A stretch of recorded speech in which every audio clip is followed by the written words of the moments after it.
Good evening, folks. It's Diamond with the Oppenheimer Ranch Project, Magnetic Reversal News, Sacred Geography, and Shinrin Yoku, bringing you a grand solar minimum update. Sunday, December 25th. Merry Christmas!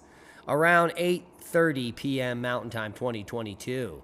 Did you know that the periodic table can spell out Merry Christmas? Well, now you do. But the big story, multiple deaths, 700,000 without power, travel headaches as Winter Storm Elliott unleashed hell, and Christmas chaos.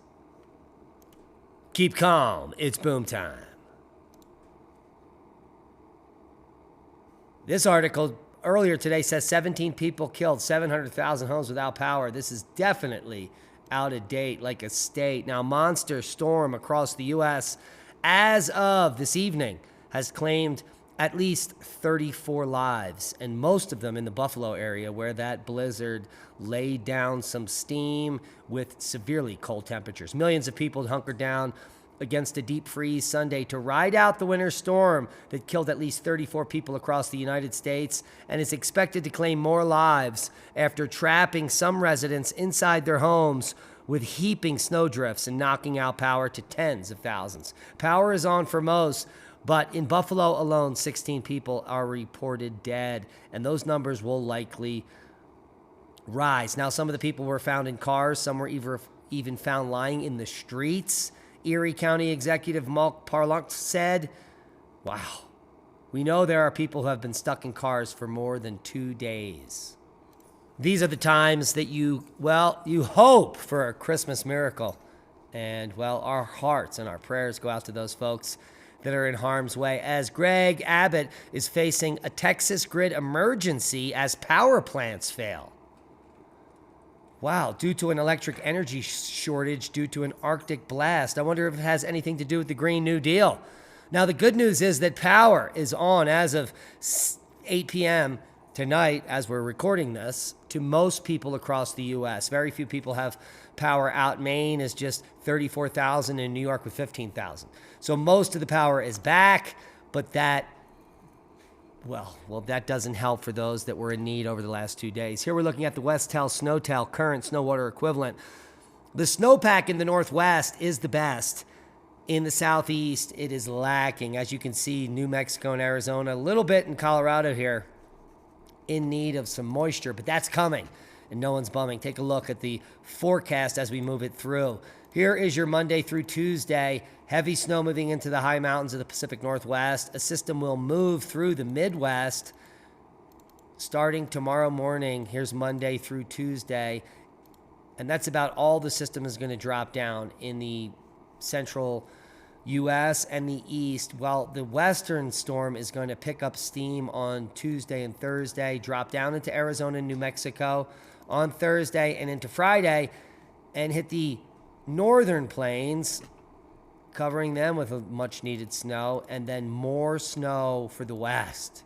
So this pattern, as we get to New Year's, right there, is looking amazing for the west, with massive totals in the Sierras and the Cascades. Let's move this model through the 10th day of January, and you can see where the models are suggesting that most of the snow will go. Ho, ho, ho. Let's take a close-up on the Pacific on the west in general. You can see heavy snow totals down the spine of the Sierras. Snow moving all the way down into northern Mexico, and heavy totals in Arizona and the higher elevations, as well as New Mexico. This is going to bring much needed moisture to an area, that we showed you was in need. Now, isn't it? Seismic update. No quakes of note, no rumblers shaking any houses. I can assure you it's looking all quiet on the Western Front as well as worldwide. Worldwide volcano news update. Reventador. Cotopaxi. Now, Cotopaxi puffing at 22,000 feet. We've also got Popo, Chevaluche, Tucono, Reventador. Chevaluche puffing to 13,000, Fuego to 15, Sabancaya coming in with continuous ash emissions. Sangay to 20,000, Reventador to 14, and Villarrica in central Chile, glowing scoria thrown from crater during these Strombolian eruptions. Fantastic. Space weather news update for December 26th. UTC. Now we can take a quick look at the latest HMI intensity and show there are very few sunspots, tiny little babies, peppering the disk at solar max. What a disappointment. Now the 3-day geomagnetic forecast is forecast to get up to KP5, and that is because of this amazing coronal hole, 59, that will be facing us in a day and coupling with us in a few days. So heads up for the coronal hole activity coming from that massive, well, and another one to the south. These will both be adding up for some potential uptick in the KP index. Nothing severe, but the sun wrapped up Christmas with a beautiful prominence eruption off the southeast limb, beginning just before 2100 UTC on Christmas to wrap up Christmas Day. Any associated coronal mass ejection is likely directed away from Earth. You can see it shooting straight down and away here. Let's take a look at that prominence erupting in spectacular fashion. Right there, that has a diameter of 1,000 Earths, for goodness sakes. That's a massive eruption. Let's watch that again. Massive prominence eruption. And this even appears to be happening from behind the sun. So we're going to be waiting a few days to see where that eruption came from. As you can clearly see here, we can see the edge of the sun here and nothing happening there. So that prominence eruption was from behind the sun. What fun. And thank God it didn't shoot our way. Hey, hey. Merry Christmas, says the sun. What a bum. Now watch a mammoth unexpected Christmas meteor explode over Missouri. Or is it Misery? Who knows? Clearly there's no audio. These are cameras that are on houses, but this is a big, bright bolide with a lot of boom potential. Definitely a sonic boom happening in their backyard. Boom! Right about there. Like swimwear. Shut up, Al! Al just said I woke him up. I thought you were buried in the blizzard. Anyway, you can clearly see here where Polaris is. It happened in the north. This is typical of the Geminids. And we're a little late in the Geminid pattern, but clearly emanating from Polaris. This would be, in my humble opinion, a Geminid. What say you? Who knew? Well, there is another cam footage, but it's clearly his neighbor who didn't have quite such spectacular angle. So it's going to be behind a tree. Hee. Let's take a look at the angle of this bolide. Clearly more illumination here. Either that or they're like in a cul-de-sac or something. I'm not quite sure. But here, you can even see the puff of smoke coming from this chimney here. Pretty amazing. Let's go back to the chimney smoke there. Post-bolide. Are they related? Did the meteor cause the puff of smoke in the chimney? I don't know. You know how they say correlation is not causation. But I do digress. Now, NASA's InSight lander just recorded its biggest quake on Mars ever. And many people are taking to the interwebs to claim that this means something. The only problem is we've only been recording earthquakes, seismicity on Mars for about 3 years.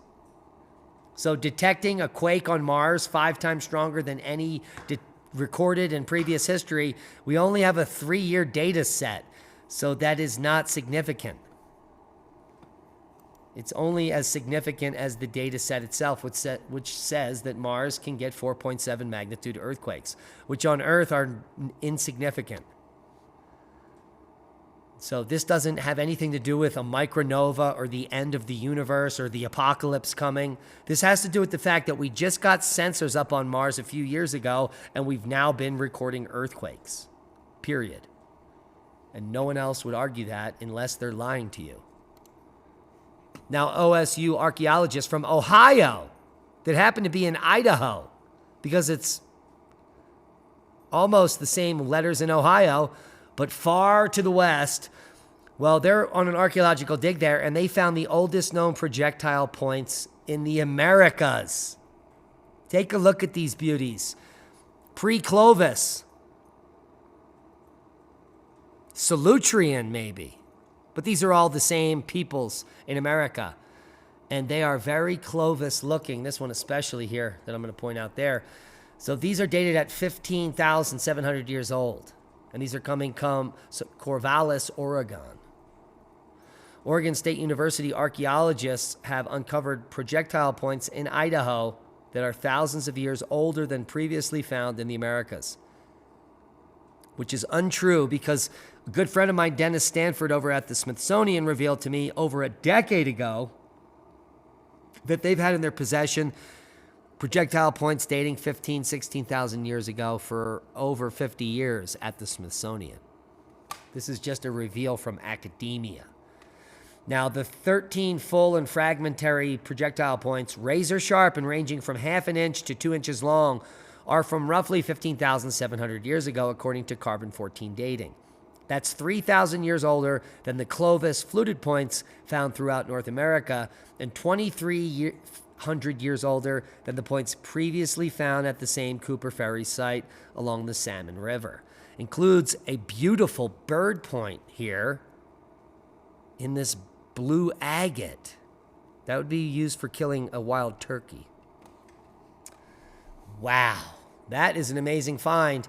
And the trickling down of hidden history to the masses. Now, if you haven't seen The Cycle of Cosmic Catastrophes, Younger Dryas Impact, our radio show from yesterday morning, evidence and discussion with Leah and Diamond, please go check it out. I believe it's a fantastic hour. No better way to spend an hour than to learn about the most recent mass extinction on Earth and all of the scientific data associated with from two pretty cool people. And that's a Merry Christmas boom to knowledge. Proper prior planning prevents piss poor performance. I hope you got something out of the video. Merry Christmas. Molybdenum, europium, radon, yttrium, chromium, hydrogen, radon, iodine, sulfur, thulium, and arsenic equals Merry Christmas. And that is certainly a scientific boom to knowledge. Subscribe to the channel if you haven't. Become a Patreon. Support the work we do. We love you. And Merry Christmas and Happy New Year. Be safe. And that's a boom.